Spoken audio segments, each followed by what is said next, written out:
Vou conversar exatamente sobre isso, Alexandre, agora com a Basília Rodrigues. Basília, ainda há pouco nós falávamos do silêncio em Brasília. E agora, com essa carta dos governadores, dos 14 governadores, 13 de estados e do Distrito Federal, já começou a ter repercussão por aí? Pode engrossar o movimento daqueles que vão manifestar solidariedade ao STF?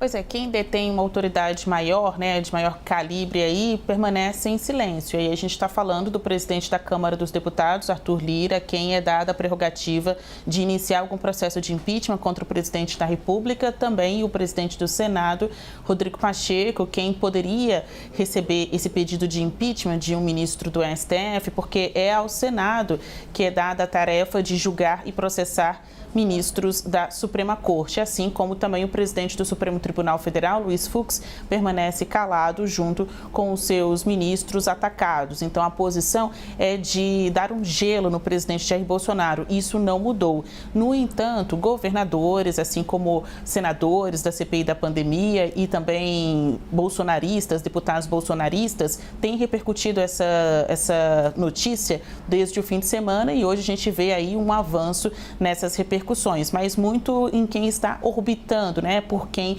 está orbitando em meio ao poder.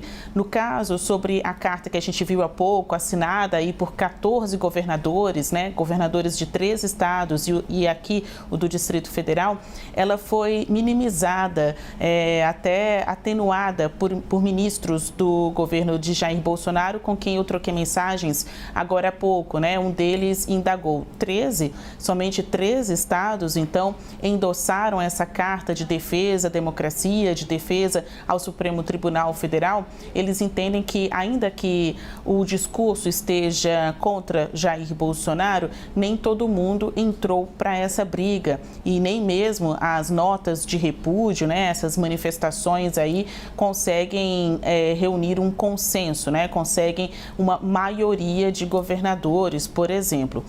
Seguindo aqui, por meio das repercussões, alguns auxiliares do presidente Jair Bolsonaro concordam com o pedido de impeachment de um ministro do STF, mas acreditam que ele não deve ser o portador deste pedido, ou seja, que ele não se exponha ainda mais indo até o Senado Federal, entregando este pedido ao presidente do Senado, Rodrigo Pacheco. Por isso que alguns ministros dizem, tudo o que nós sabemos foi o que o presidente publicou em seu Twitter. Depois disso, não houve ainda uma conversa, uma reunião para saber o formato dessa promessa que o presidente fez. Prometeu, vai cumprir? Vai mesmo seguir adiante com a ideia de propor o impeachment de um ministro do Supremo Tribunal Federal? De que forma isso vai acontecer? Os ministros palacianos e também ministros que estão fora do Palácio do Planalto dizem ainda não saber. Luciana?